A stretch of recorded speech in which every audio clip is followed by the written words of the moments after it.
Hello, and welcome to episode 104 of Philo. Wow, I am blown out. Let me change that. Let me close the window here.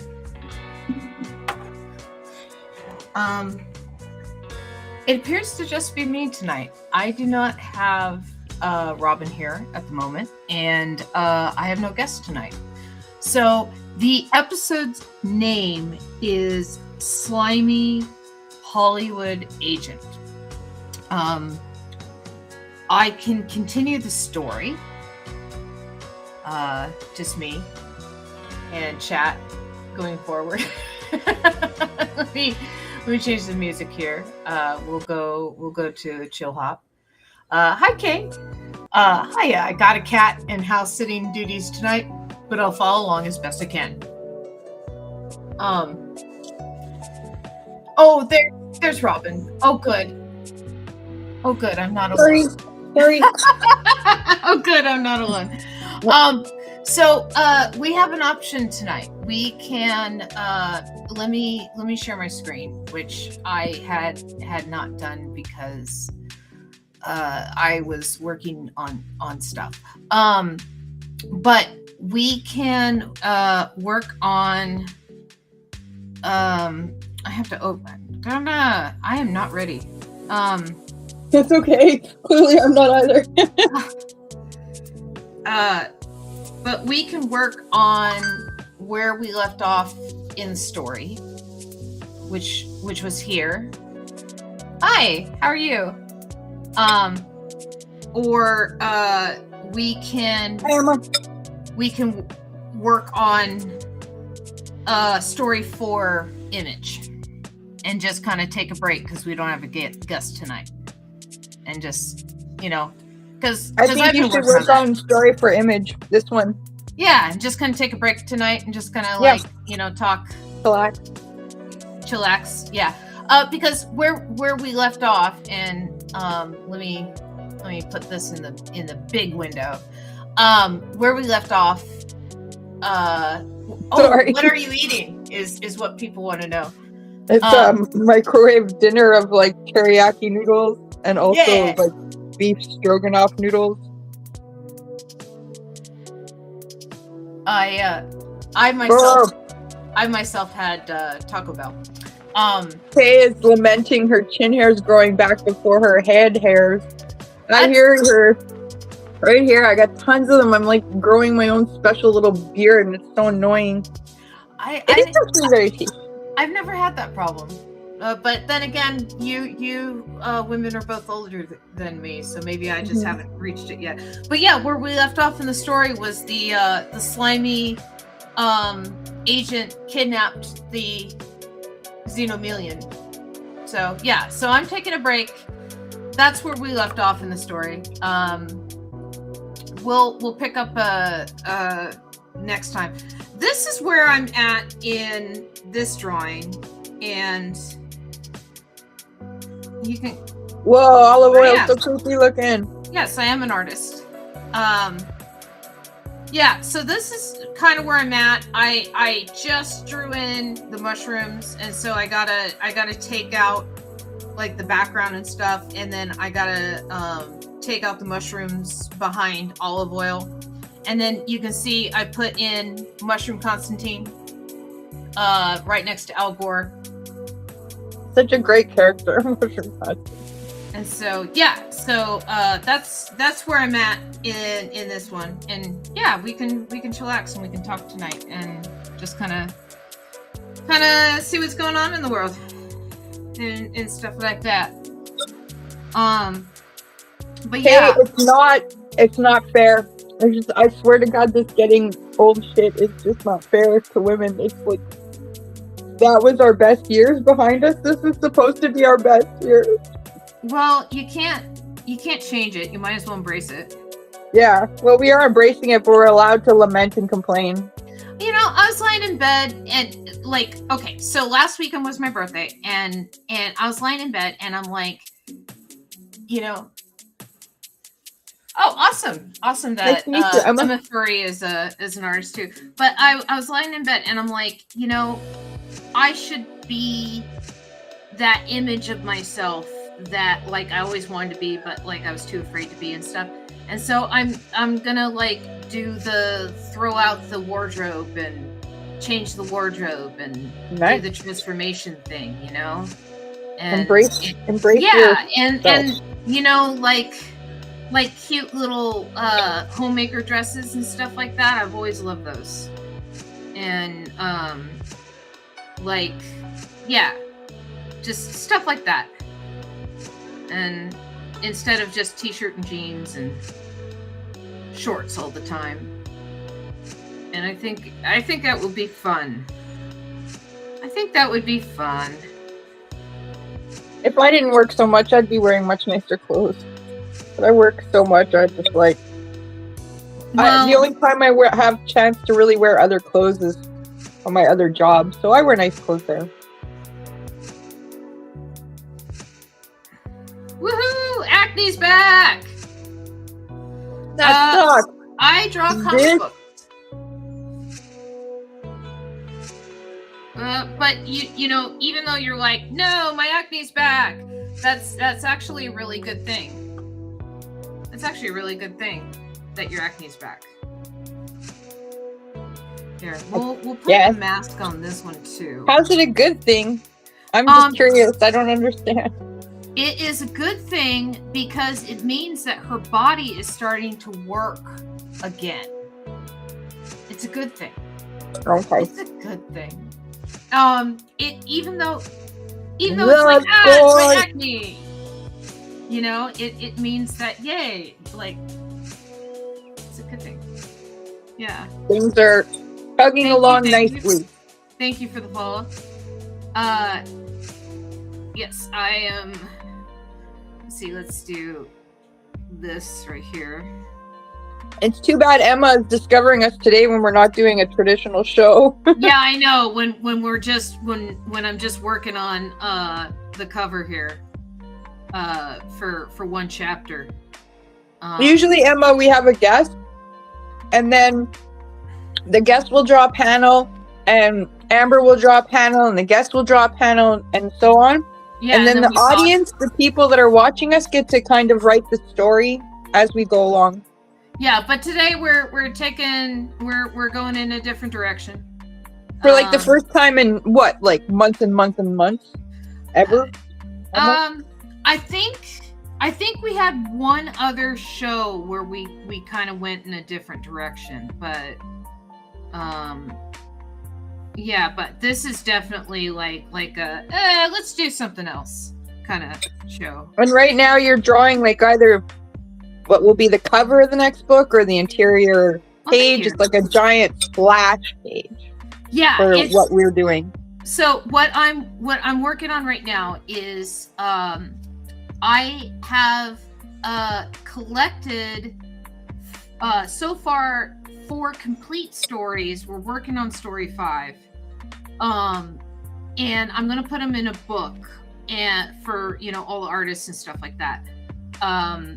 And so these are the intro pages for each of the stories in the book. Oh no. Oh, right. That's why I'm doing it this way. Haha, I'm so smart. I am so smart. That's why I'm using masks. Sorry. I'm just like glad at past Amber for thinking ahead, because I just panicked for a second. And I was like, oh yeah, that's right. That's why I'm using masks. Yeah. And so, we are working on olive oil right now. But she's in the public domain. She's in the public domain. Yes, she is. Poor olive oil. We've done so many horrible things to her. She's super creepy. I don't even like her anymore because of you. I'm sorry. Kidding. I'm sorry. I did not mean to ruin your childhood appreciation of Popeye. She was never a big part of my childhood consummation or Yeah. It's not consummation, it's consuming.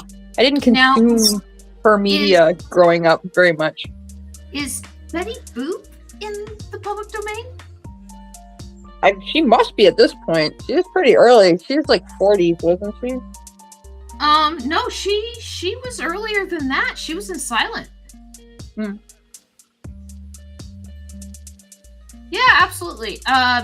You can't post a link without me giving you permission. So give me a second. Let me give you permission.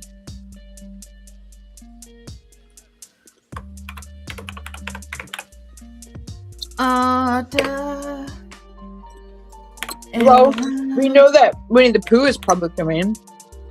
Yeah. What other horror movies have they done recently? Is that a 0 at the end? That's a 0, right? Okay.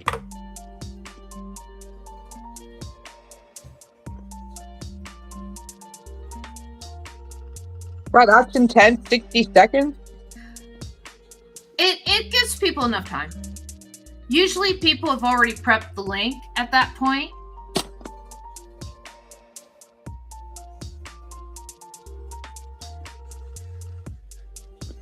You know, I can make it up to like 3 minutes, but that gives people a lot of time to post links. Mm-hmm.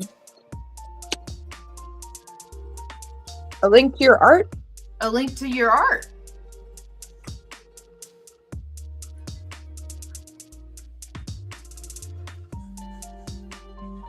That's what I gave you the permission for. So that you may share. You may say, this is my art. And we go, ooh, art. Ooh, ah, we like. Ooh, ah.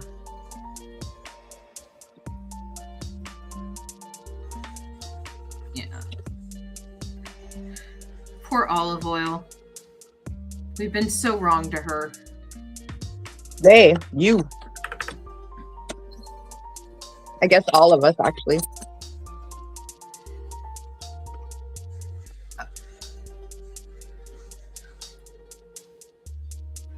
Oh, that's not what I wanted to do. That's not what I wanted to do. Let's see. Let me grab it from over here. I'll grab it from over here.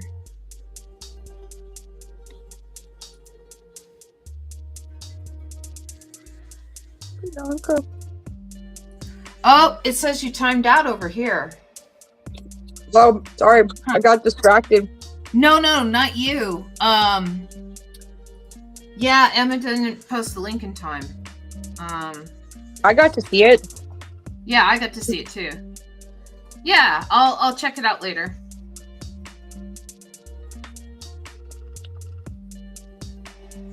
Yeah.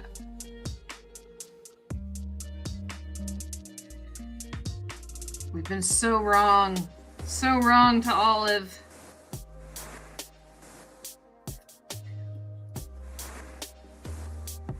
Today, I saw this guy and he had all these tattoos that were like horror oriented.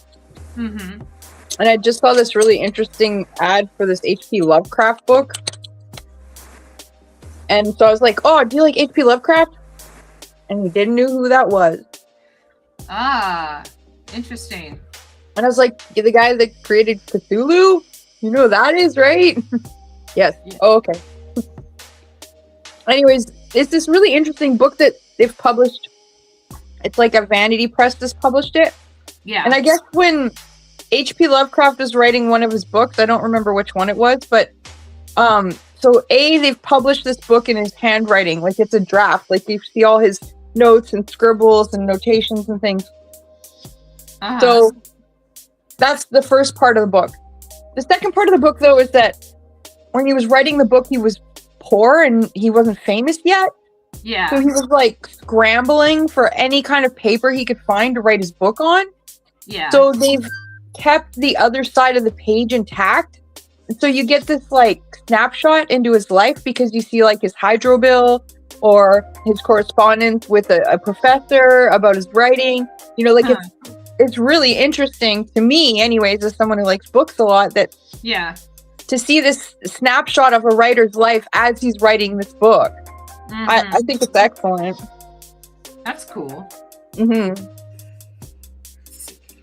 Yeah, I don't think we need these mushrooms here. I feel like They're fungus. They can grow anywhere. I know, but I feel like I'm just joking. I feel like they need to be behind everything. You know, Aren't they kind of already behind everything? Dun dun dun. Dun. Yeah. They are the cycle of life. The cycle of life. I catch Ian up on the story every time we finish, right? And I'm like, okay, you know, in this episode we had, you know, like Philo is the Matrix, and Ian's just like, okay. he just accepts it at this point. He's just like, okay, that's. Well, I remember one time I was walking around outside and talking to you guys about the story. Yeah. And I was just like, if anyone was listening right now, like, I sound batshit crazy. Yeah, it's definitely. But that's the fun of it. Yeah. That's the fun of it. Let's see. Okay, we don't need that. Have you guys seen this new product? I'm such a sucker for new products. Not that 7-Up needs my advertisement, but look, it's a watermelon 7-Up. Is it good? Well, it's 0 sugar. I wish they'd make it with regular sugar. But maybe they'll eventually do it with regular sugar. They're just doing it 0 sugar for now because I don't like chemicals. But I mean, not that I don't like chemicals. It's just that, like, I can taste that aspartame or whatever they've got in it. Yeah, aspartame. I can taste it. I don't like it. But I think watermelon 7-Up or watermelon Sprite is a genius idea, and they should really run with it. Hey, Magic Marmot. I feel like, let's see.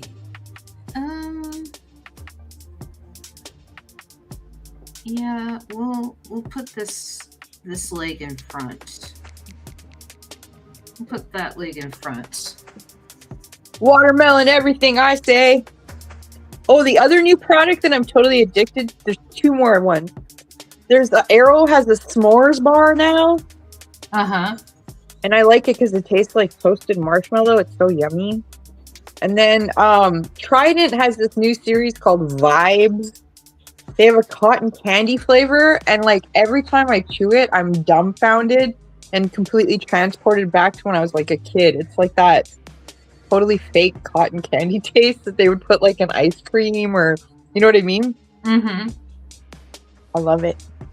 I'm a weirdo. What I miss is Surge.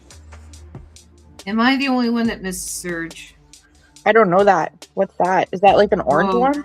Oh no, that it was citrusy. I don't know if orange. Grapefruit, says Ian. Oh, was it a grapefruit soda, like a Fresca, but with grapefruit?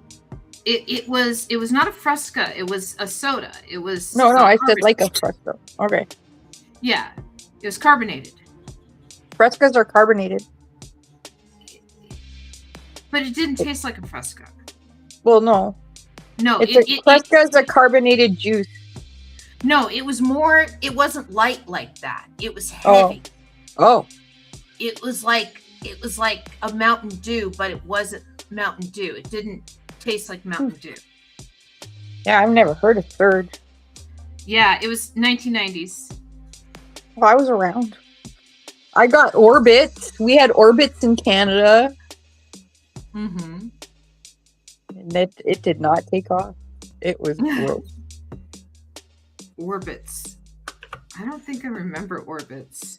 It had like, this is before boba, and it had all these little balls in it. It was a pop or a juice. I can't remember. Oh yeah, that's right. It was a bottle. Yeah. Yeah, that's right. I do remember Orbits. And then there was like clear Pepsi. don't know. I'm such a sucker for any new pop. I love new pop. Like ginger ale's been doing like a whole series of new ones. So initially they had like blackberry, which I totally love. Cranberry usually comes out at the holidays, like the cranberry ginger ale, and it's really good. I noticed in one of my grocery stores off to the exotic pop section that they did a black cherry ginger ale, which was really good, and a peach mango, and now that's more widespread. The peach mango ginger ale, you can find it all the time now. And now their new one is strawberry lemonade ginger ale. I don't like it as much, but I just love that there's all these I love new flavors of stuff. Really? I thought that you would like Canada Dry. No, this is a regular ginger ale is really nice. I'm not against it. Well, I just meant because it's Canada. Yeah, I know. I don't even think it's owned by Canadians, though. Isn't it like an American company? Canada Dry. I don't know. Just like three times the Canadian hockey teams are full of Americans. Yeah. But you know what's funny? My friend, he posted this thing recently about how heartwarming it was recently, how at a Buffalo Sabre game, I guess the mic went out, so a whole bunch of people got up and sang the Canadian national anthem. And he was all impressed that the Americans, like everybody was singing, so clearly Americans knew. And so I had to be like, I hate to be that person, but I live across the border from Buffalo, and in Southern Ontario, there are a lot of Buffalo Sabres and Buffalo Bills fans. So I can guarantee you at that Buffalo game, and more than 50% of the people there were Canadian. Yeah. But still, it's cool that they were singing. Yeah. Okay, let's do this. As much as your dude tries to divide us, we still try to look out for each other. I am so over him. Like I've been putting together Sebastian's scripts, about like the evil cabal, and about like everything's coming together, guys. Cutting education starting in the 60s and then going downhill from there. What a great plan. Look how stupid everyone is now, yeah. There's a guy and he shops at our store. He's kind of like a local celebrity. His name is Bam Bam. Mm-hmm. He's a pedophile hunter, and he goes around and he puts stickers about a pedophile lives here kind of thing. And also, at one point he was getting on trans people's case about going in the bathrooms, and that's when I got upset, because I'm like, no, that's not a thing, especially in Canada. Don't start that shit here.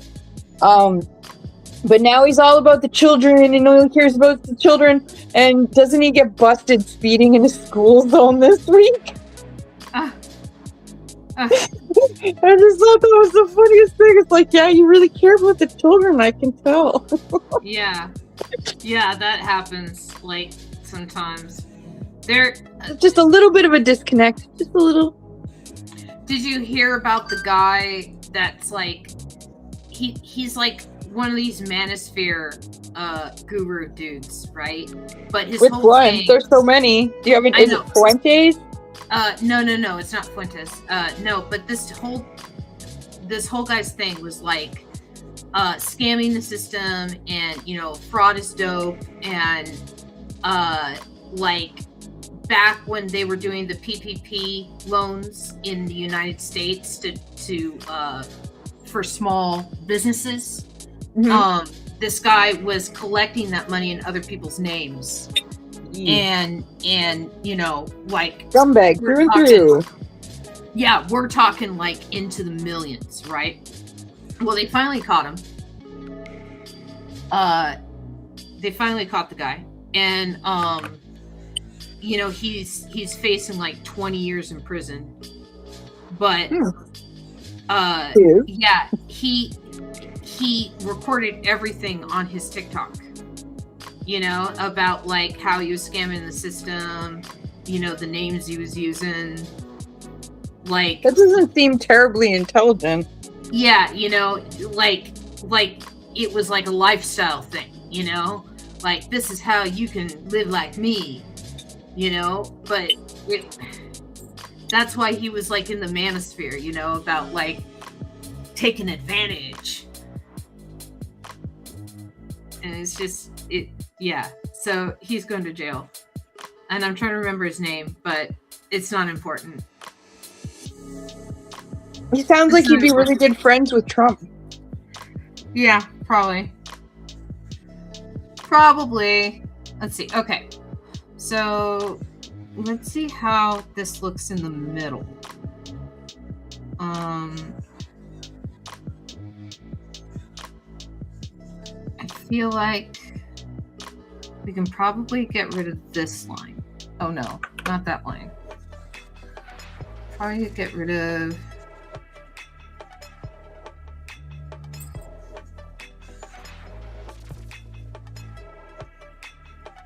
this line.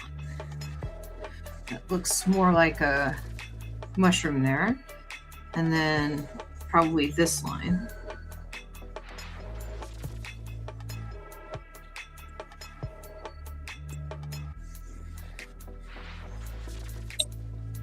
Okay. I know she's looking. I like the course line of Venoms. That was pretty cool. Well, yeah, the course line of Venoms, remember, was Steve's contribution.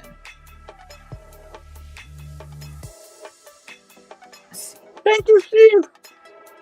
Well, I realize I have these mushrooms way in the back going in front. And so what I need to do is actually reverse that. This is why we use masks, so I don't erase anything. Okay, I gotta warn you. Phone is really hot. Where's my other phone?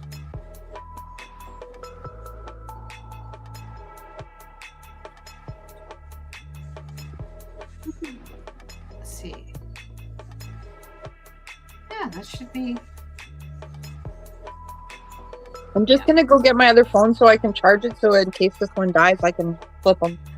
Okay, no worries. I will be here talking to myself. If I were drawing explosions, I'd be making splody noises. But I'm not drawing explosions, so I'm not making splody noises. I'm not. We are gonna do that though. Hi, I'm back. See, was Hi. nice. Yeah. I was scared. I was scared without you. I've never been alone like this before. Let's see. And then... Yeah, like my phone's charged. It's really hot. So yeah. So I've unplugged it and stopped charging, so we should be okay for a little bit. Oops. Hopefully.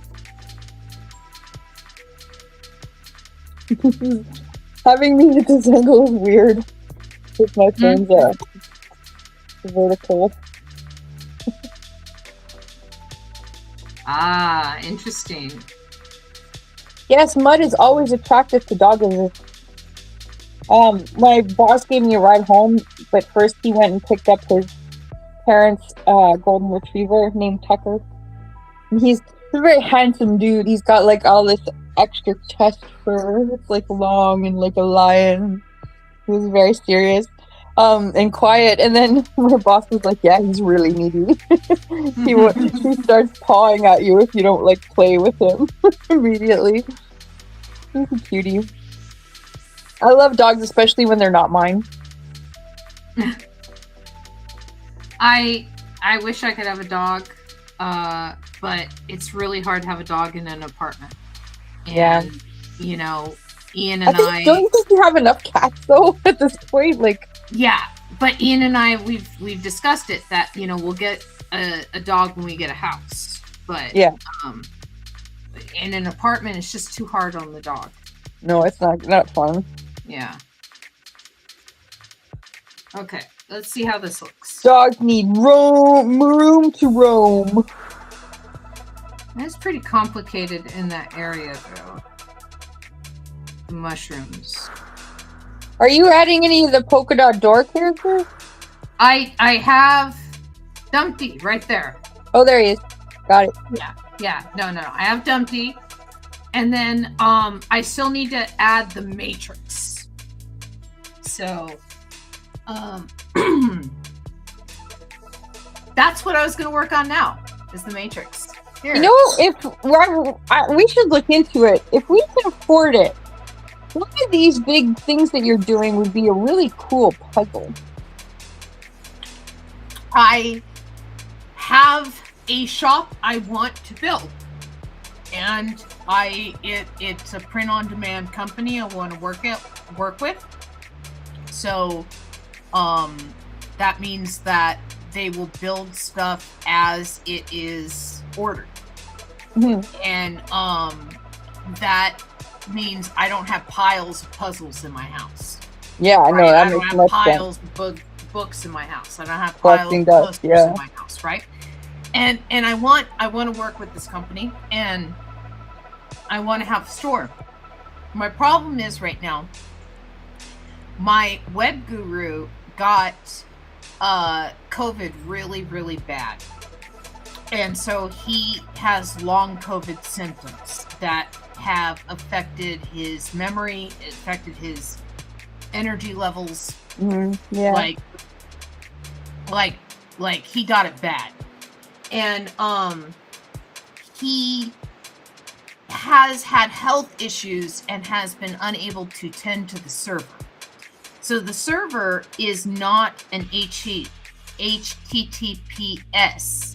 It's not a secure server. It's an HTTP. And so in order to have a store, I need to have an HTTPS server.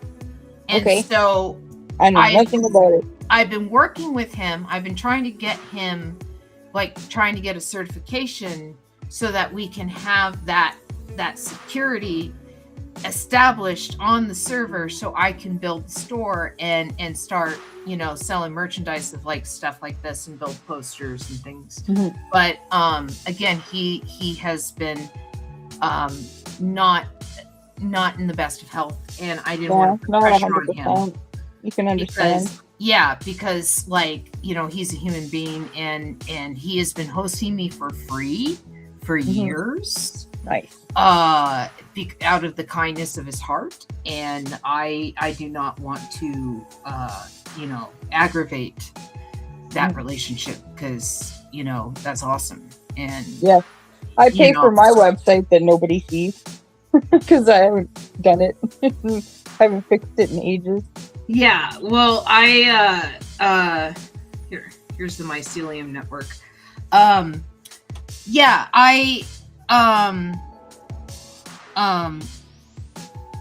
was talking to him and stuff about it, and every time I kind of chat with him,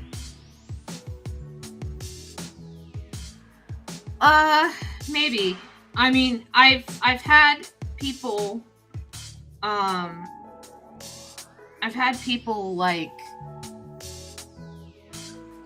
oops.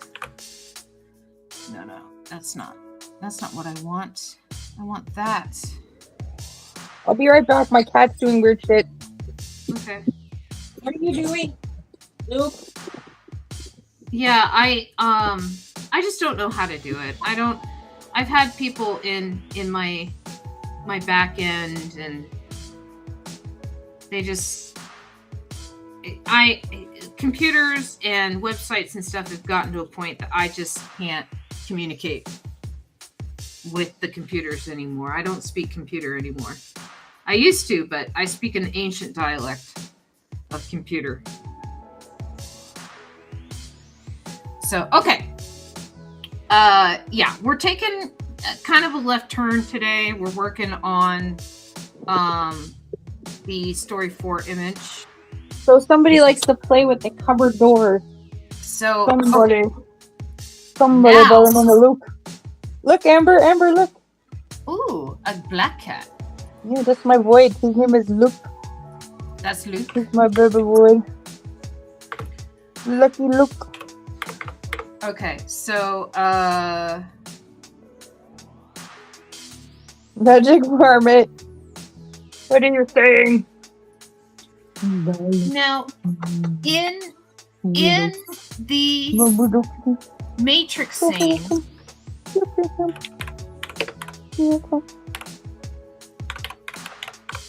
in the Matrix architect scene, right? Like view file.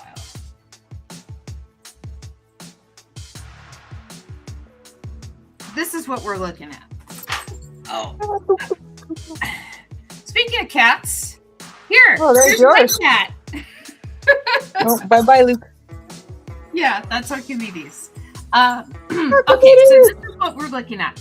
So we Archimedes have and Artemis. Yes, we have basically television with Neo in the middle of it. And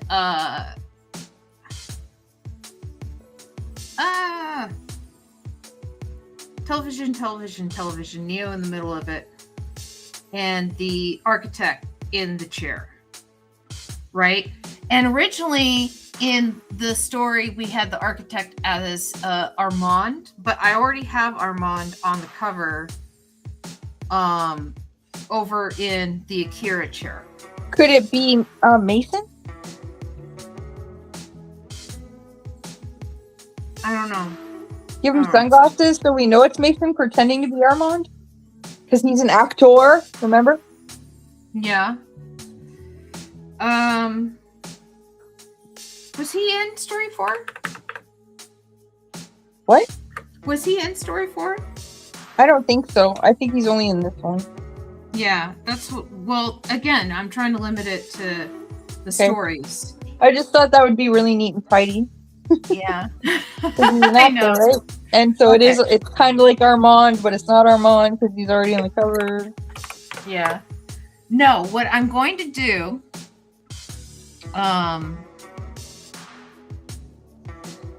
square TV screen. We are going to do this old style. Duplicate.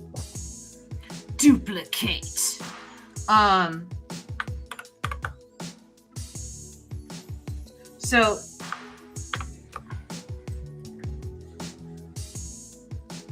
we're going to bring this way down. And so I'm going to draw it flat. And then I'm going to shrink it down. And I'm going to make basically a tile of TVs with Philo in the middle of it. And then that's what I'm going to put in the background.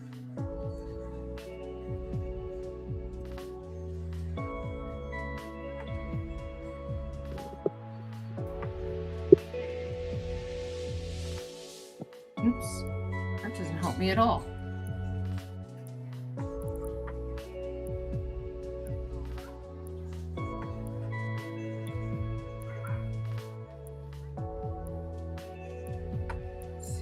Okay.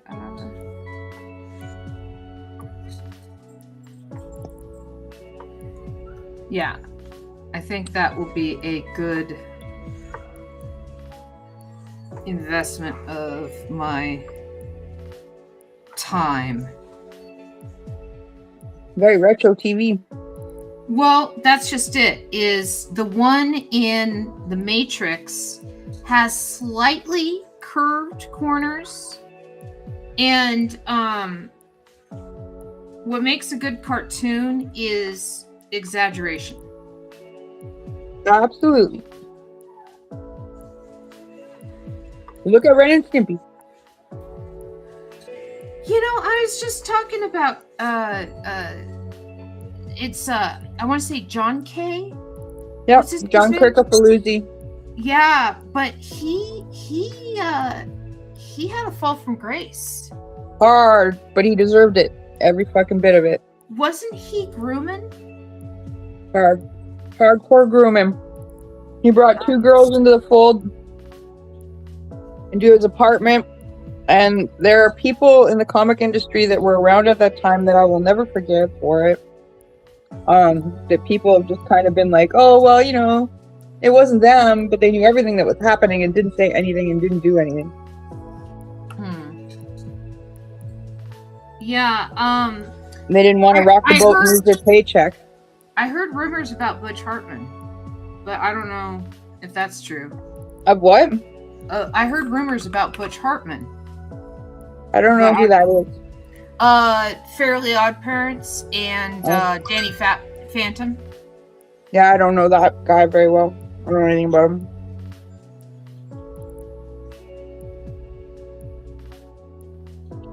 He said he did.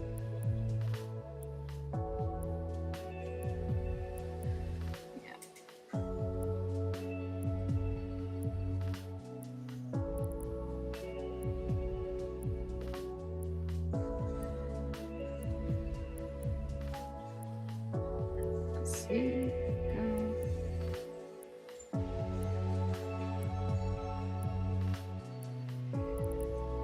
Oops.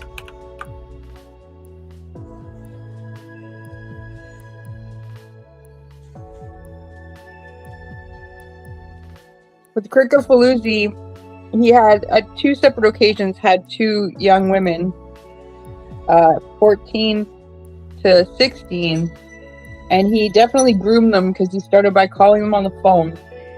And they were, like, they initially called him and wrote to him because they wanted to have, like, a career in animation, and they were asking him for advice, and he, like, parlayed that into hardcore grooming, installed them into his house at various points in his life as his girlfriend. And then just had sex with them because they were his girlfriend. Ew. He was in his late 20s and 30s when these were happening. The girls have spoken about it. You can believe them or not. That's your choice.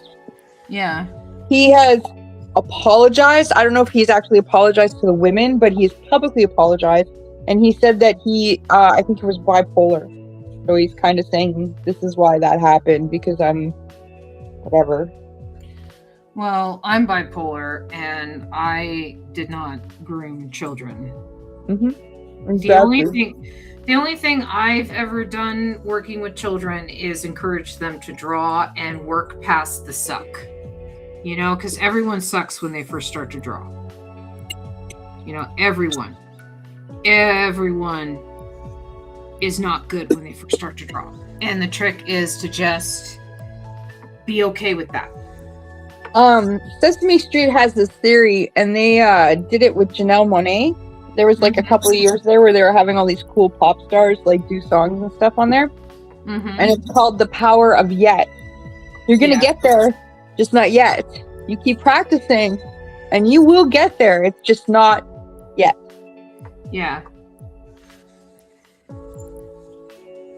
Paige Curse calls bullshit on yet? I don't think that's what you mean, though. I don't know. I don't know. I thought it was a good theory. I thought that helped kids get through the suck. You know, I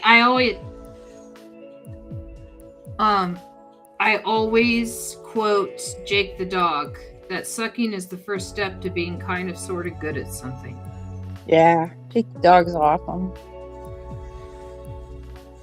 There's a woman, did I tell you there's a woman came into work, I think last week, and I just kind of like was like, blah, blah, blah, blah, blah, blah, Adventure Time, and I was like, you should be as Marceline the Vampire Queen for Halloween, because she had like this really cool alternative look, and it was like long black hair.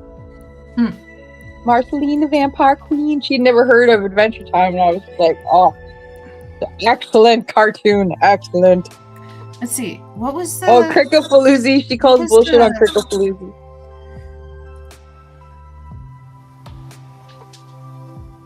What was the Matrix architect? I'm trying to look at the framing of Neo, right? So I want to get Philo looking like Neo. So you should have his antennas like half flipped back, but because they're antennas, it's kind of like this. You know, like mantis's antennas. No, I'm gonna have him like forward and at the ready, but I'm gonna give him like Matrix glasses. Oh, okay. Right. And then let's see, and then he's gonna have the high collar. The giant black jacket. And then the black jacket. Yeah. Okay. Yeah. And then I'm gonna make hundreds of these TVs. No, and then hey, you know the band OK Go? Not off the top of my head, I don't think. They're the ones that do all those really cool videos. Like, their first video that made them super famous is where they did like a dance routine on treadmills. Oh yeah, I remember. So they do I feel like they've done one with a bunch of TVs. I know they've done one with a bunch of computer printers, like a bajillion of them behind them, printing out stuff. But I feel like they've done one with TVs too, like a bajillion TVs. I'm probably wrong. I think I'm wrong. They do cool stuff. They did this one where one of their songs where the car was outfitted to hit a bunch of stuff to make the sounds of the song as they were like race car driving through this obstacle course of these instruments. Like it was really cool. They did it one recently, Upside Down and Inside Out, and they're like in I think an anti-gravity plane. So they're like dancing in gravity. Interesting. It is really interesting. They've done so many. They did like a Rube Goldberg one. They did what's another one they did? They did this one in Japan where they used drones and they were riding on those little like one wheel and you sit on it, and they did like sort of a Bugsley Burke. Who's the guy that did those old 30s movies with like all the synchronization? Bugs Berkeley? Is that? I'm trying to remember. I don't have my phone with me. Are you talking about Buster Keaton? No, not Buster Keaton. I know who that is. I really admire his work. No, it's he does like synchronized film. Like everybody's dancing and they're all swimming at the same. Like, you know what I mean? Like it's like super hardcore choreography in synchronization. I gotta charge. My other phone's charging. I'm just sitting it loading up, and I'll find out who that is. Now I don't remember what I was talking about. Busby Berkeley says. Thank you, Magic Marmot. Thank you. That's who I was talking about. But I still don't remember what we were talking about now. Okay. All right. Now we take this. Okay, what was I talking about? You threw up a lot in that one. Oh. All right. Copy. Amber, what was I talking about? Was a movie, wasn't it? Synchronization. Yeah, but what movie?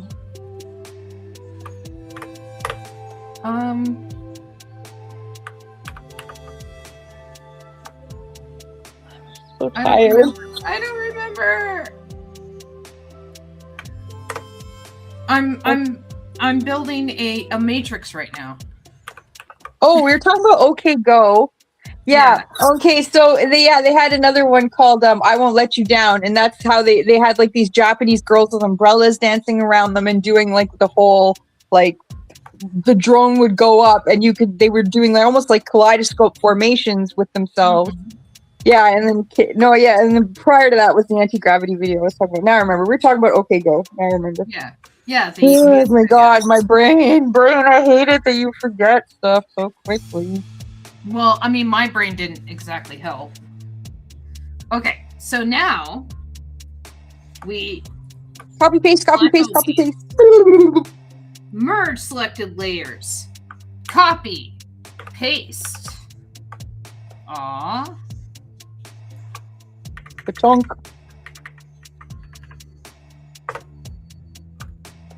Paste. Aw. I was scanning around Tubi for things to watch, and I discovered this new mini documentary about Bill Hicks with his brother. Like, they're just interviewing his brother. And there's some new footage I've never seen. He did some kind of comic relief gig. And I've got to go see if I can find. I thought I'd seen everything he'd done. He did a bunch of comic relief stuff. With Robin Williams and Whoopi Goldberg and Billy Crystal, and Bill Hicks would not close it out, but he would be like the second to last guy, and they usually would have like Robin Williams close out. Mm-hmm.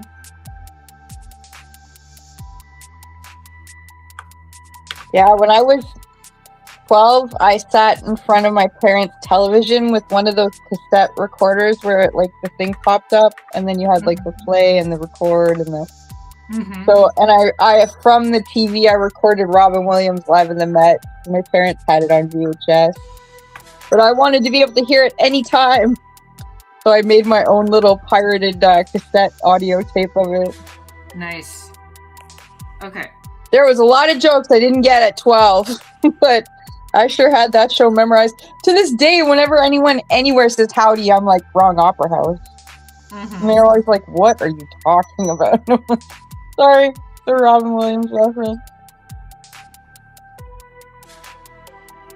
That goes in line. I should watch it now. I think it's probably been about 15, 20 years since I've seen it.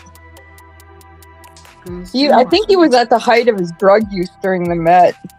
Yes, he was. Let's see. And then Pride Rock line art goes in there. Yes, Pride Rock line art goes in there. Okay. Okay. So let's do this. Where's the Matrix? Right there. Oh, I just see. popped it in. Nice. Pop. So we're gonna pop in like I think 4 of these. And then I'm gonna bend them back. Warp. Yeah. So that's gonna be copy VT.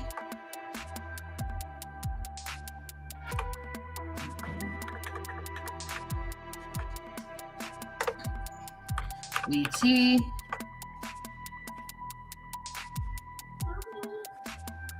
Yes, my love. I love you too. That's my daughter. She's like 4 now, right? Or 5? She's 5. Wow. Oh, so fast. And then VT. We gotta move that over here, just to clean up this side. And then VT. We gotta do that over here just to clean up this side. Okay. All right. So let's turn off those colors, those layers. We will have that guy like that so I can kind of see what I'm doing. All of these are going to get merged. And then what we do,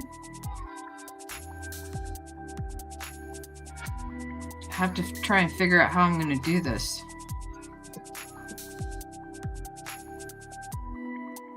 Pinch.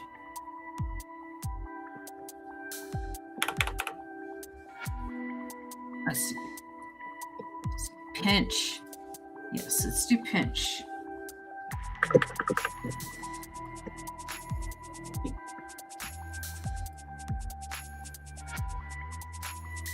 Well, whether Robin Williams was at the height during the Met or not, it was a pretty manic performance, was what I was getting at.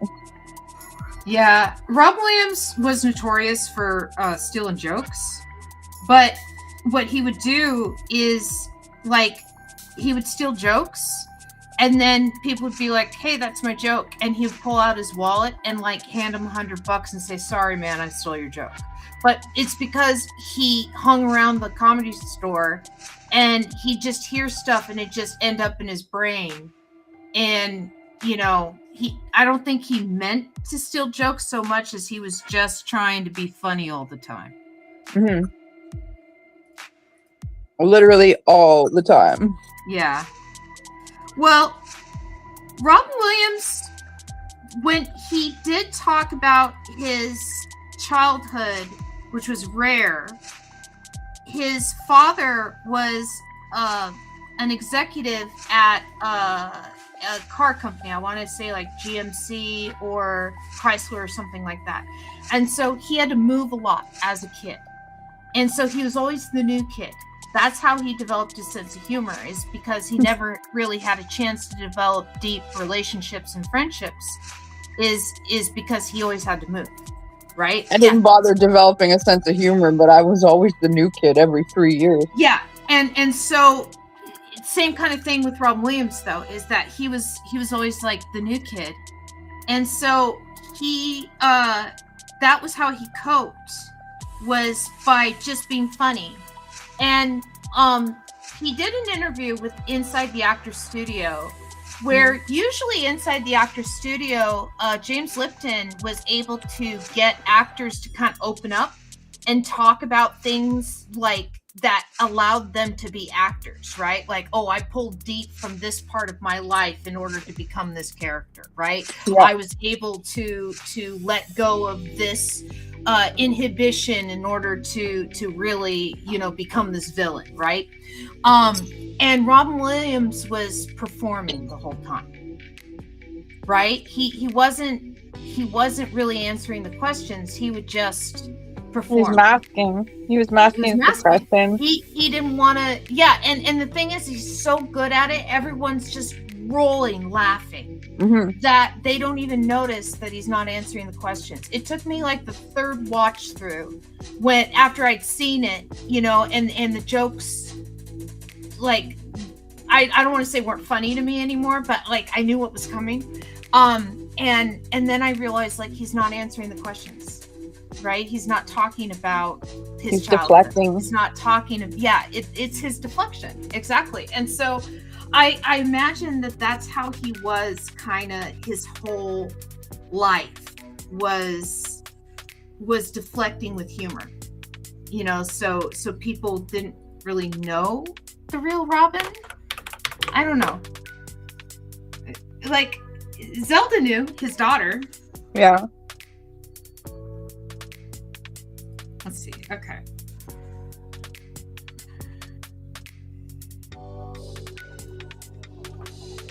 Let's shrink this down.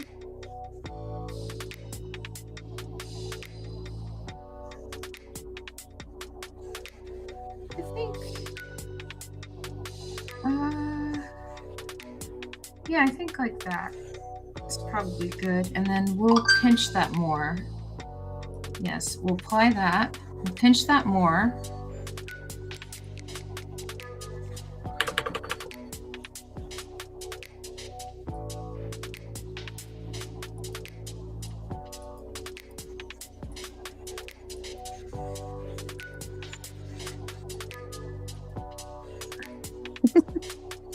There. It's okay if it's not exact, if it's like wacky, because the whole thing is wacky. The whole thing is wacky. Let's see, and then where's my other one? Yes. Watch any good shows lately? Who, me? Yeah. I have a 5-year-old. I can't. So, like, are you watching any good Bluey shows lately? Well, of course Bluey's good, but it's Bluey. You're watching shows. Don't tell me you're not watching shows. They're just not free. I've been watching I like the kids Daily shows. Show. I watch a lot of kids shows. I've been watching the Daily Show for myself. I have been watching. Gosh, what else have I been doing? I have been like listening to the Ancients podcast. That what? And the Ancients podcast is a podcast that interviews writers of books about history. And so they have like a book coming out, and these interviews, here, give me a second, delete mask. These interviews where they talk about what's in their book, right? And so, like, for example, they were talking about Pompeii and the fates of some of the people that lived in Pompeii, because not everyone died in the volcanic eruption, right? There was aftermath people, of the eruption. Well, there were people that were traveling, and then they came back later on and found that their city was gone, and started to like try and dig down where their houses were. But that was before there was a second plastic, like flow down the mountain. And I'm trying to think like what else there was that was just wild about it. The direction of the wind is what preserved those two cities. If the wind had gone in a different direction, it would have been different cities preserved. Isn't that crazy? That is just the wind. Yeah. Wow. Yeah, and so they were talking about how like they had no idea that the mountain was a volcano. They had no idea. They maybe ancient people that lived there at one point knew, because there was an ancient wall around the city, and the flow of magma and lava and stuff that came down the hill. The third flow that came down the hill, when everybody retreated back into the city, and they're like, oh my gosh, we're all gonna die. And this is like after the first two flows have come down. So most of the people have died.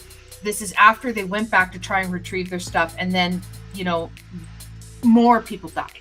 And then this is like more people went back to try and retrieve family and retrieve their stuff, and then like it's exploding again, and this is the third time. And so they're in the city and praying to the gods and stuff. And the wall, the ancient wall that was built like thousands of years before, that's what held against the magma. That's what held against the lava. If somebody was prepared eons ago. Yeah, and so the scientists now don't know if maybe it's kind of like in Japan, where they had these stones that said, hey, don't build below this point because you could get hit with a tsunami, right? And people just kind of ignored the stones after thousands of years, and then the tsunami came, and sure enough, everything above that point was safe, but everything below that point got hit with the tsunami. Those that forget history are doomed to repeat it. Yeah, like you know what hunger lines are, right? Yes, I do. Yeah, like that's someone in the past telling you that when the water gets here in the river, it's bad, right? And that's from experience. And so it's people in the past, like before they had the ability to write things down and say, hey, keep an eye out for this, would find ways to communicate that to the next generation. Yeah. And so, there's hunger lines that they have found in, Serbia and stuff that they can't date. They don't know how old they are, because people recarve them every time the water gets that low, just to make sure. So it's like, how can you date something that is constantly maintained? Isn't that amazing? That's a good podcast to pay attention to. Yeah, that's a lot of learning. That's why I like the ancients. So I've been listening to the ancients, and so they were talking about they were talking about Pompeii. They were talking about piracy.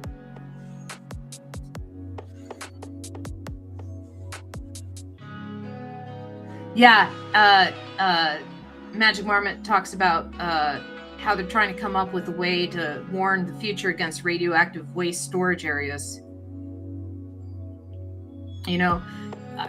Really, they should just have a solar-powered Robbie the Robot on top going, warning, Will Robinson, warning, Will Robinson, whenever anybody gets close, right?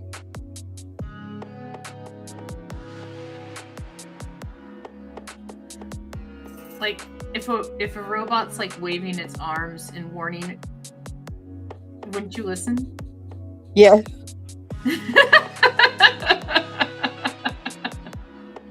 Even if you don't speak the same language, if it's flashing lights and it's going, no.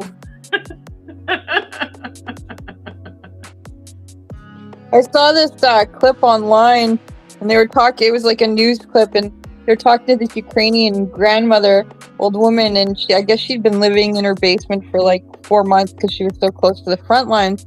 And then there was a chance for her to escape, and so her and her family were leaving, but she was lagging very far behind. She had 2 canes. She was going rather slowly. And I guess the Ukrainian soldiers that were watching her with drones and thought she was struggling.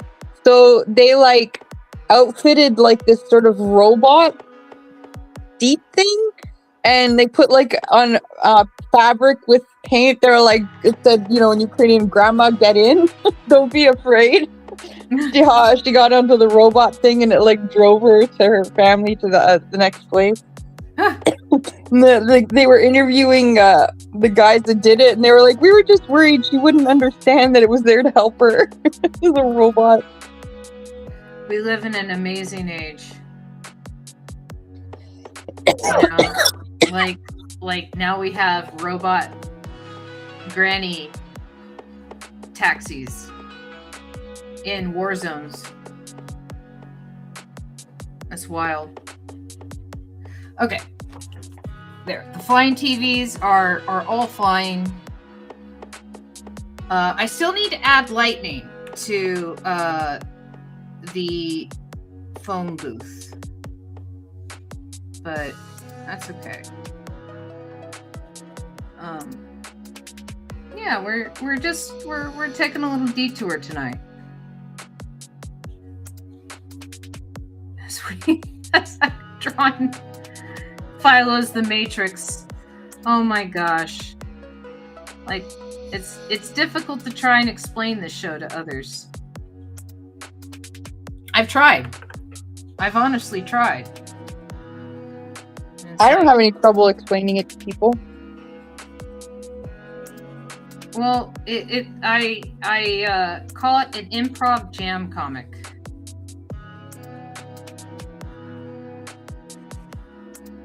Ooh, the area had mines and grandma was falling down, says Kay. Talking about your Ukrainian grandma.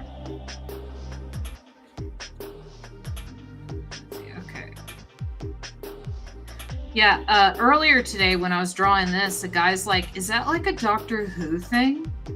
because it's a time traveling phone booth, and I'm like, no, this is Bill and Ted's Excellent Adventure. This was Keanu Reeves' first movie, which is interesting because we have The Matrix and we have Bill and Ted's Excellent Adventure. So much Keanu. So much Keanu. A Canadian. Yeah, he is. Yeah, I think it's funny how he met his girlfriend. You know, that he was a sad motorcyclist in the rain. Hello, Sky Nixart. Yes. And let's see, what are we doing here? Yes, we are drawing pants. Pants. Okay. And then this. Oops.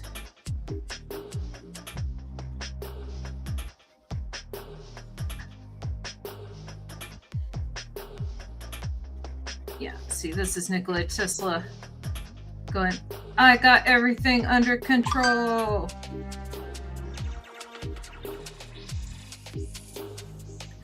I had to look up so many pictures of phone booths just to find one with the door open. It looks very good. You did a good job. Thank you. Thank you. Let's see. Okay. And then this is actually, it's all red back here. I forgot. There's only 2 open sides of the phone booth for Bill and Ted.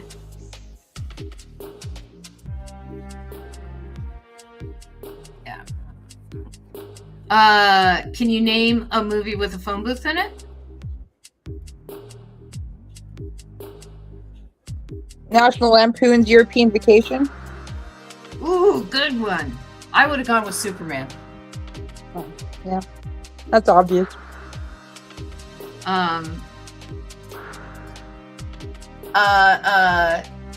What about Short Circuit 2?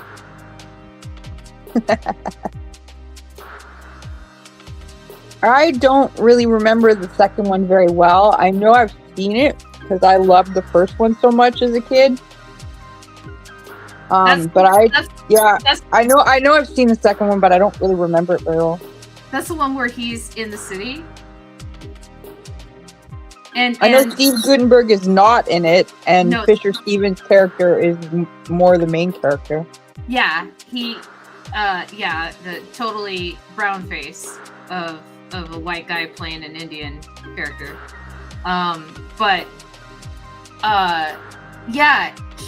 He makes like little robot versions of Johnny Five that he's like selling on the street at one point as like a street vendor. And I remember as a kid always wanting one of those. Like going, why aren't those in stores? Those are amazing. I want one, right? But they only made them as props for the movie. They never actually released those until like 5 years ago. They finally had like little robot Johnny Fives that you could actually buy. But my brothers and I would always yell at each other, "Hey, Laser Lips, your mother was the snowblower." Number 5 alive. And I used to work with a Johnny, and I would sing to him that song every so often. Who's Johnny? She said, and he smiled in her special way.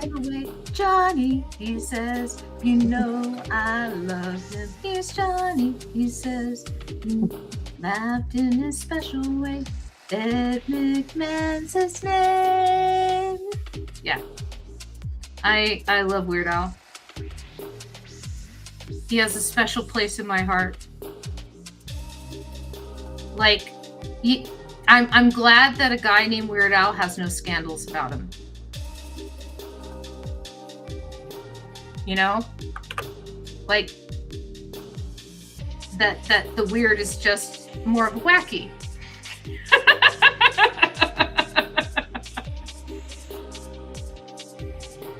like not an icky weird.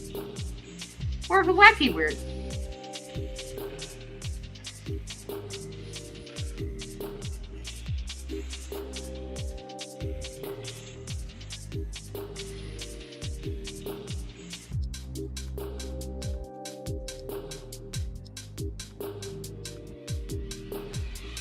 got Weird.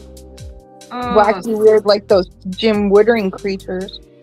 mm-hmm. Did you ever see that cell phone game? I used to play it all the time, and then I got tired of it. It was like My Singing Monsters, I think it was called. No, I don't think I ever played it. It was like a cell phone game, and you would like get these monsters, and they would each make a specific sound, and then you'd have them in an area together, and they would make like a song with their each sound. It was kind of a weird, interesting game, but that's what those little guys look like. They look like those my Singing Monsters. I think I saw my daughter playing that. Kay says she taped another one, Rides the Bus, off of college radio in 81 or 82. Nice. This was my... Let's see. I don't remember what my first Weird Al would have been. It was probably bad. It's probably fat. No, but I'd seen UHF somehow when I was like 12, maybe 13. My brother and... Yeah, Kay had My Singing Monsters. My brother and I used to listen to Dr. Demento on Sunday nights. And Dr. Demento played a lot of Weird Al because it was Dr. Demento. And I think that was probably my introduction to Weird Al. Like, I think my mom was kind of like somewhat aware of him, but didn't like, you know, collect his music or anything, but was like, okay, you know, this guy writes songs about food. Well, I'll buy an album for my kids who, you know, who say that they want this Weird Al album. And I think that first album was, gosh, I can see the cover. It's a drawn cover and it's a really messy room. I don't remember the name of the album, but the songs on the album were like,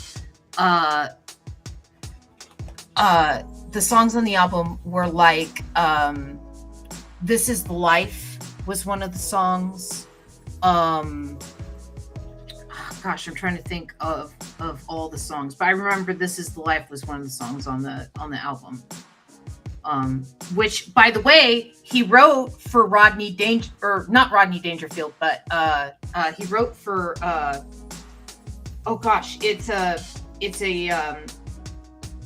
I can see it. Oh my gosh. It's a Keaton movie. It's a Batman. Michael Keaton. Yeah, what about Michael Keaton? Yes, he made a movie called Mr. Mom? No, something Dangerously. Johnny Dangerously. And Weird Al wrote the intro song to Johnny Dangerously, and that's This Is the Life. And so that's it was like a single for this album, but it was part of the album. But it was like one of the first times that he ever wrote a song for a movie. And then don't forget, he also wrote the intro song for Spy Hard. And yeah, I don't like Spy Hard. You've never seen Spy Hard? Do you like Bond movies? Of course. Do you like Leslie Nielsen, Silly Zuckerberg movies? Who's in it? Leslie Nielsen. Oh, okay. I did see Spies Like Us with Dan Aykroyd and Chevy Chase. Saw it many times. Andy Griffith. It's his last movie he ever made. He's the villain. And Spy Hard, it's a cute movie. It's a cute movie. It's right up there with cool. Like Police Story and stuff, but it's spies instead of police. Spies. Yeah. You've never seen Spy Hard? You should. You're in for a treat. You're gonna enjoy it. Yeah, you're in for a treat. It's cool. It's a good movie. Probably on Tubi. I'll check it out. Yeah.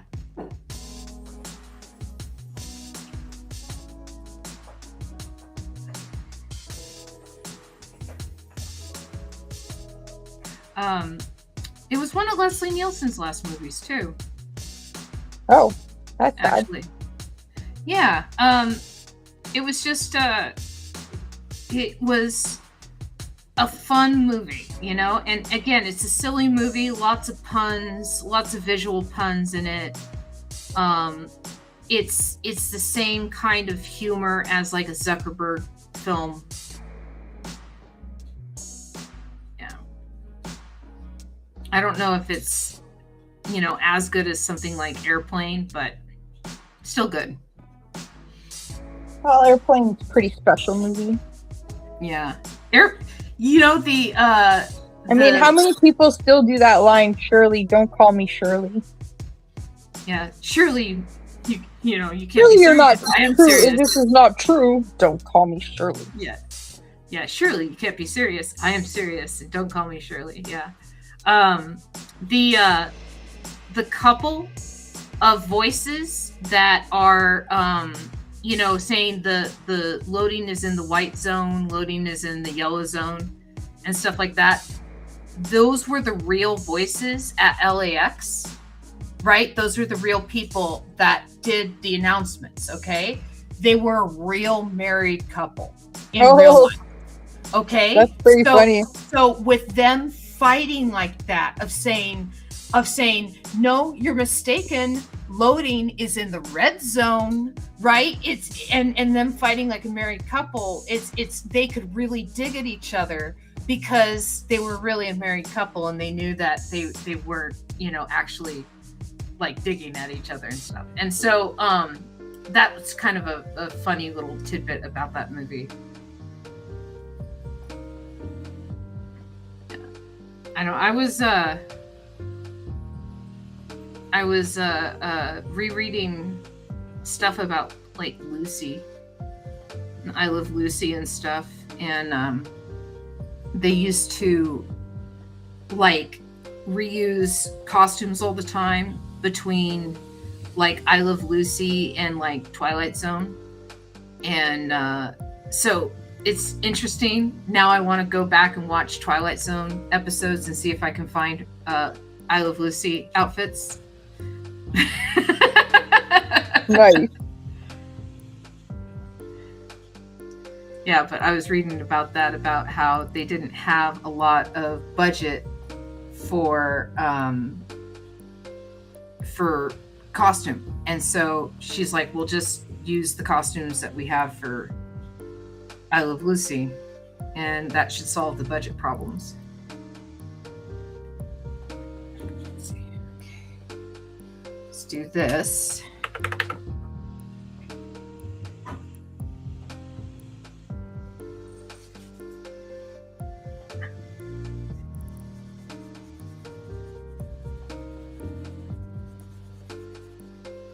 We'll see if this actually comes together and looks like something, or if it's gonna be trashy. I don't know. We'll see. It might not look like anything. It might just end up looking awful. It is pretty busy with all those little mushrooms behind them. Yeah. Maybe take out like 3 mushrooms in the front. Oh, give me a second. I'm cleaning. I have to find my line.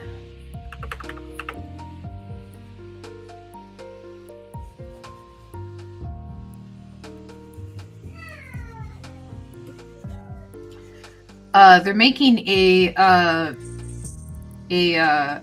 biopic of Anthony Bourdain. Really?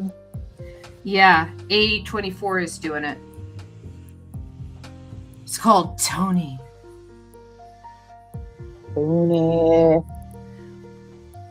But, you know, I was always under the impression that he kind of never wanted a movie of his life. Like, I could be wrong, but like he kind of, you know, You think I should screen back the mushrooms? Well, no, it's just so you can see the dancing venoms better. It's not so busy behind them.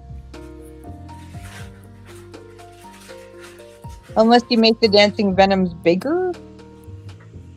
Like, so they're more of a solid black.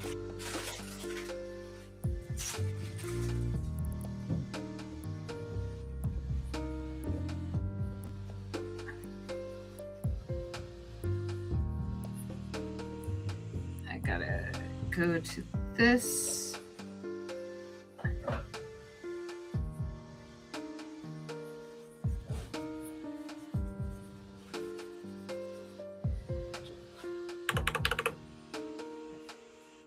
Mushrooms, we meet again.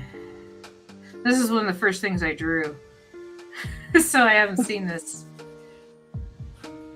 So many mushrooms! Yeah, I've been working on this one, this picture for about a week. The last one took about 2 weeks. But the last one, I had a lot of characters in. This one's a lot shorter of a story.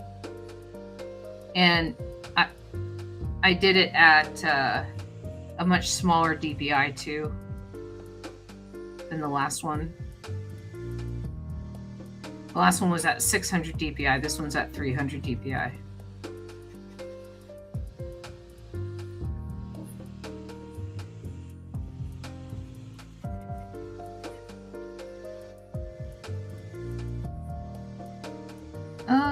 There we go. Let's see if I can finish this before the end of time. Probably the not. end of time. 2 minutes.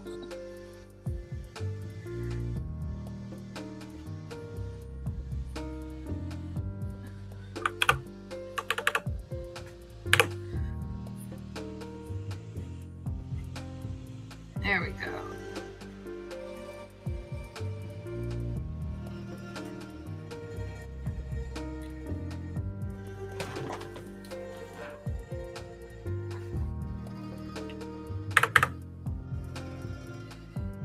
I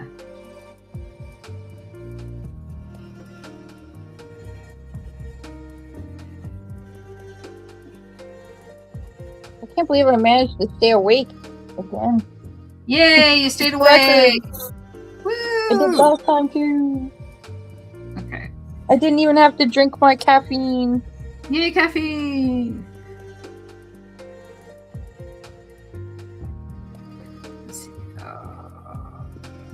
I don't know how this is gonna look when I'm done with it. I might have to gray out the matrix. So Arya sleeps with me in bed sometimes. Not all the time, but most times. Yeah. Luke doesn't at all. He doesn't even Yeah. barely ever come in the bedroom. Yeah. He won't really get on the bed. I don't know how to get them to get along more. It's gonna take time. They're just filling each other out. Well, Yep. she smacks him, but then sometimes she'll like headbutt him like in a loving motion, you know, as they walk by each Yeah. other. So I don't really know. And somebody's peeing, and it doesn't smell, but somebody's peeing, and I can't tell if it's a bladder infection or if it's territory. It's territory. Yeah. It's territory. I think so too, because they're all in the places that Arya likes to be in. Then it's probably her peeing. Really?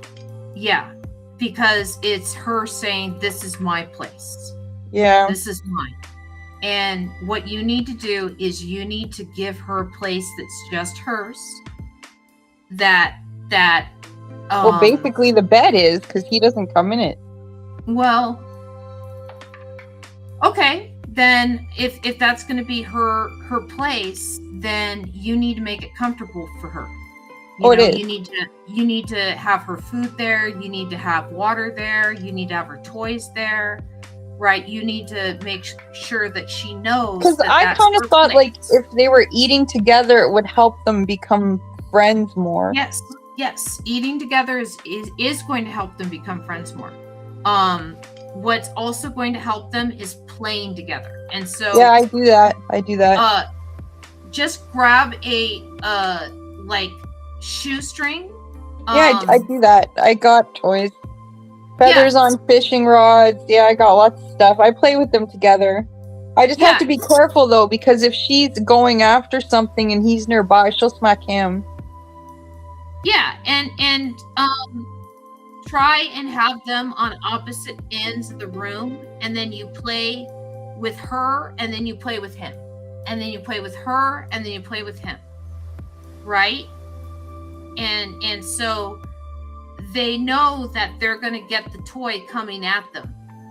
They just know they have to wait their turn, right? And it'll get them used to being around the other cat. Well, they're already used to being around each other. They have, both of them have free reign of the house, and they pal around together all the time. Like, she'll be on the top of the tube, he'll be inside the tube. They'll be out looking out the window together. But it sounds like they're starting to get along. Yeah, she still smacks him though, and like I said, he won't come into the bedroom and sleep with us. That's he may. I just feel bad because then he's sleeping like he likes to sleep in the bathroom, or he'll sleep behind the door because he wants to be near me, but he can't. I think because she won't let him, or he's wary of her. Well, I guess I got to give it more time. I mean, it's only been a month, but yeah. Again, you just introduced these cats to each other. They're still feeling each other out. He's got to probably test it one night where he's going to come up on the bed and see if she'll let him stay there. And if she lets him stay there, then he'll come back the next night. He'll come back the next night. Yeah, right now she's not letting him because he has done that quite a few times. Yeah. Let's see. What is in there? We'll put that on Pride Rock. Just to continue that line.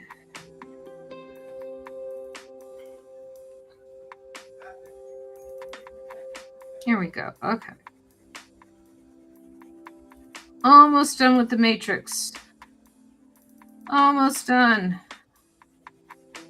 So much Matrix. Matrixing of the Matrixing. So much Matrix. Okay, let's see. So many layers upon layers upon layers. More than a cake. So many layers.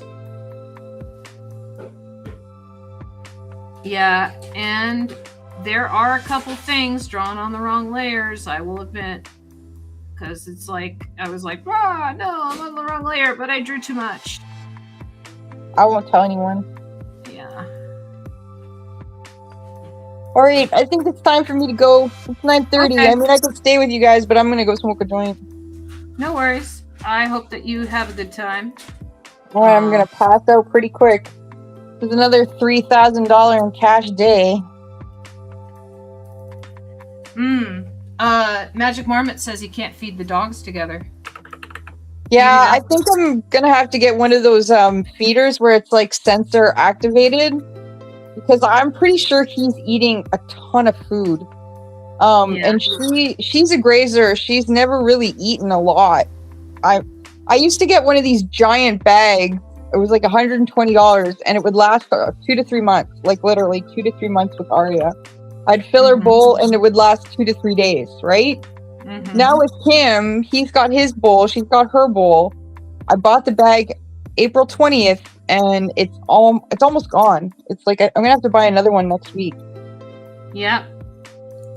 Well, so I think like I want him to eat, because when I got him, he was skin and like literal skin and bones, like he was all bone. So he's definitely gained weight, which is good, but I think he's eating too much. And she has food insecurity, so I don't want to be like, I don't want to schedule her. Yeah. I'll schedule him though. Yeah. But yeah, when he first came, the first couple weeks, he stopped licking her belly, then the fur was growing back. But now she started again. Oh, she's licking her belly again? Yeah. Well, it sounds like he was a distraction. Yeah. That's why I kind of like, I want them to get along more so they can entertain each other and... Yeah. But we'll see what happens. We'll talk about it in 2 weeks, I guess. See what happens. Why would I have a possum in secret?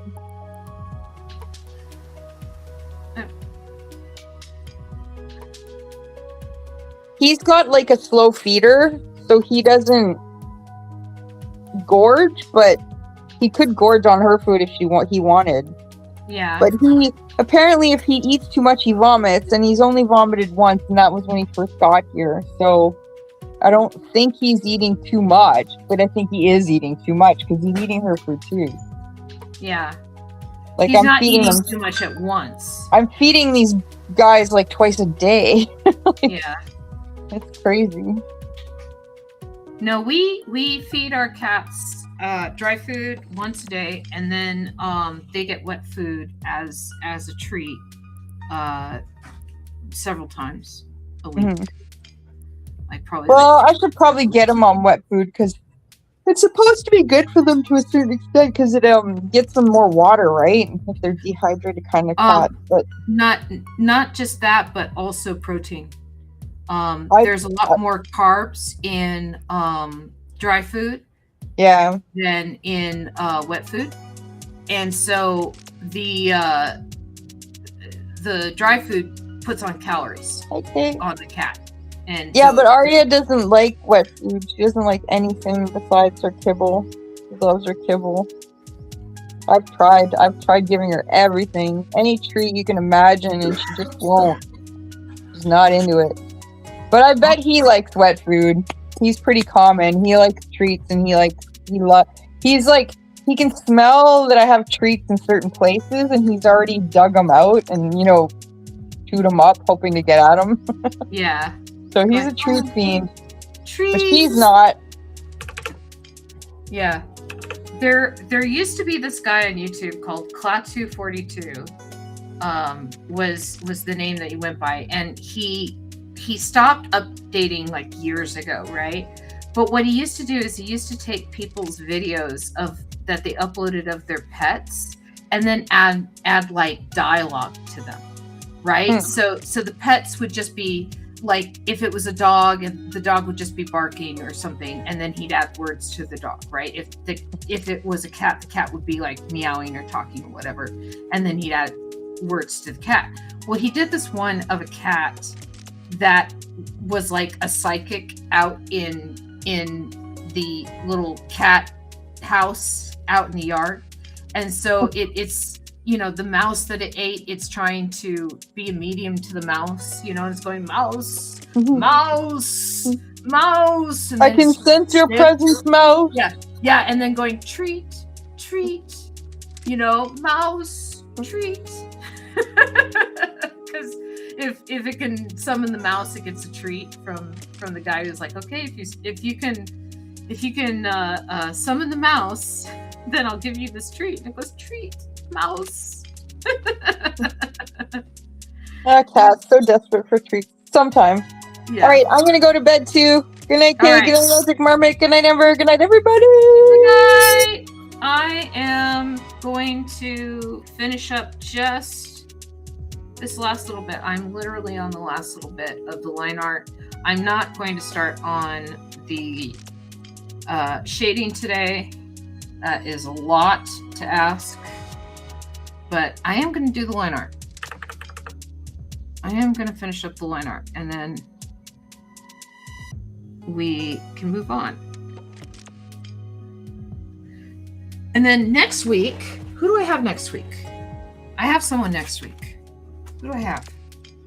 See, it is May. I have Teague. I have Teague Teisley next week. Is going to be on the show as my special art guest. And so Teague's been on the show before. He's awesome. Teague and I go way back. Teague used...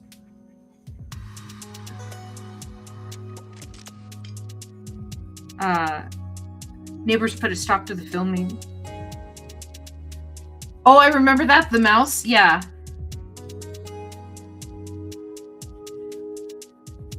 Yeah. Okay. Let's finish up this rock. Let's finish up Pride Rock here. So many layers. Yeah. Teague's good people. Teague used to do web comics back on King Space with me back in the day, and is a way better artist than I am. Like much bouncier style, and just kind of a natural flow out of his hand. It's really amazing to see him work. Okay, let's see how this looks. Let's go black, and then matrix.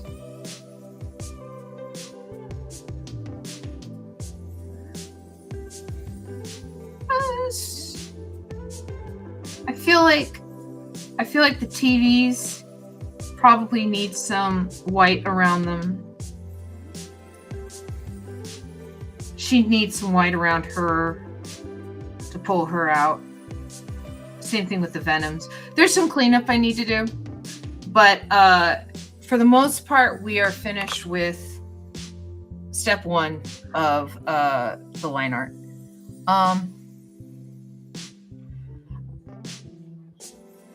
Thank you, everyone, for joining me, and I'll see you guys next week. We'll pick up the story again next week, so it won't be too crazy. I'll see you guys in the future. I'm gonna change the end credits and the opening credits a little bit, because now we have a portrait mode to worry about. I'll see you guys in the future, and have a good one. Bye.